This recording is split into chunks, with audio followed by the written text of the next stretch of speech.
तो ये बड़ी खबर, यहां पर मुरादाबाद में भी बड़ा उलटफेर हो गया है। ये बड़ी खबर, एसटी हसन का टिकट कट गया है। ये बहुत बड़ी खबर आ रही है। कल ही उन्होंने सपा से नॉमिनेशन फाइल किया था और रुचि वीरा एसपी की प्रत्याशी घोषित हो गई हैं, जिन्होंने अब से तकरीबन 2.5 घंटे पहले अपना नॉमिनेशन फाइल किया है। विशाल, अब देखिए मुरादाबाद में तो तस्वीर साफ हो गई है। अभी तक 2 नाम लिए जा रहे थे, एसटी हसन या रुचि वीरा। रुचि वीरा ने कहा कि अखिलेश यादव के कहने पर नॉमिनेशन किया।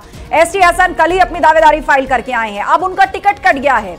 समाजवादी पार्टी के वरिष्ठ नेता, पुराने नेता, अनुभवी नेता अभी तक यहां से चुनावी मैदान में ताल ठोकते रहे। एसपी हसन का टिकट कट गया और अब आप रामपुर की परिस्थिति देख लीजिए। यहां पर रुचि वीरा को डिक्लेयर कर दिया गया, ये सपा की प्रत्याशी हैं। अब यहां पर जिस तरीके से खबर आ रही है कि मोहिबुल्ला पहुंच गए हैं नॉमिनेशन के लिए, आसिम रजा भी पर्चा लिए घूम रहे हैं, विशाल फिलहाल डिस्कनेक्ट हो गए हैं, लेकिन मुरादाबाद में बड़ा उलटफेर हो गया है। बिल्कुल, और रुचि वीरा जो है वो सपा की प्रत्याशी घोषित हो गई है। जाहिर तौर पर पिछले 48 घंटे में ऐसा घटनाक्रम बदला है,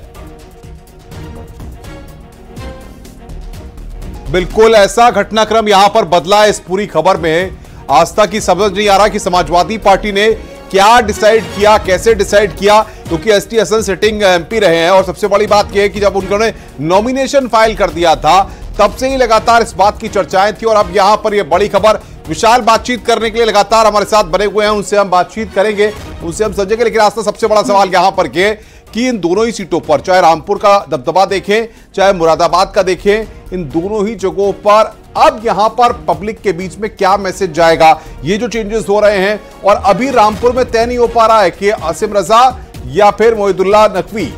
बिल्कुल, और इस बीच तस्वीर मुरादाबाद से छट गई है। कई तरह के कयास और चर्चाएं थी कि पार्टी के भीतर ही विरोध है। रुचि वीरा को लेकर पार्टी के कार्यकर्ताओं और लोकल काडर ने भी जो है अपना ऐतराज जताया था कि वो यहां से प्रत्याशी नहीं हो सकती। एसटी हसन है, पुराने वरिष्ठ नेता है, समाजवादी पार्टी के अनुभवी हैं। और यहां का अगर जातीय और धार्मिक समीकरण उठा के देखा जाए, मुरादाबाद हो, रामपुर हो, यहां पर मुस्लिम आबादी बड़ी संख्या में रहती है, अल्पसंख्यक बड़ी तादाद में रहते हैं। तो उस हिसाब से भी एसपी हसन एक फिट कैंडिडेट माने जाते थे। अपने बयानों को लेकर जरूर वो बीजेपी के निशाने पर रहते हैं, जरूर घिर जाते हैं, सपा के लिए मुश्किल हो जाता है उनको डिफेंड करना।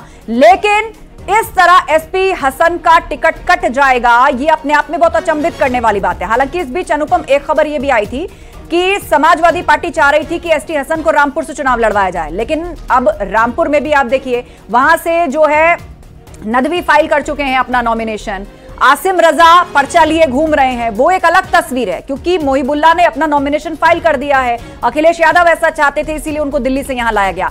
तो अब एसटी हसन का आगे क्या होगा, ये बड़ा सवाल है। क्या सपा उनकी सियासत पर ब्रेक लगा रही है? अभी आप देखिए, कुछ दिन पहले ही एसटी हसन ने कहा था कि ये मुसलमानों के लिए कि ये बदले का वक्त है, 10 साल से मुस्लिमों पर जुल्म हो रहा है। और पूर्व में भी वो बहुत से बयान देते रहे हैं कि पार्टी के लिए बड़ी किरकिरी वाली परिस्थिति हो जाती है, उसको निजी बयान कहकर के पार्टी अपने आप का बचाव करती है। लेकिन इस तरह मुरादाबाद से एसटी हसन को छोड़कर रुचि वीरा पर समाजवादी पार्टी बड़ा दांव लगा रही है, जो कि यहां के जातिगत और धार्मिक समीकरणों के ठीक उलट है। तो ऐसे में बड़ी दिलचस्प रणनीति और बड़ी हैरान करने वाली रणनीति यहां समाजवादी पार्टी की नजर आती है। लेकिन बड़ी खबर यह है कि एसटी हसन का टिकट कट गया है। कल ही नॉमिनेशन फाइल किया समाजवादी पार्टी से और आज पार्टी ने रुचि वीरा को प्रत्याशी घोषित कर दिया है।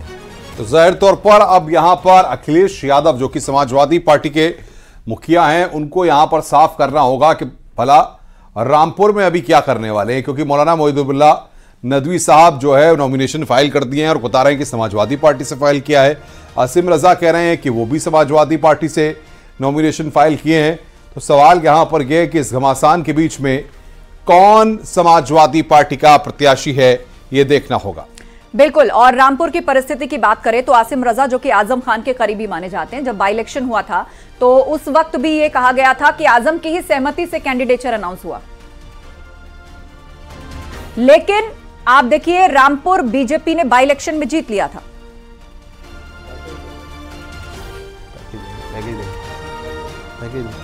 पैकेज लेंगे पैकेज।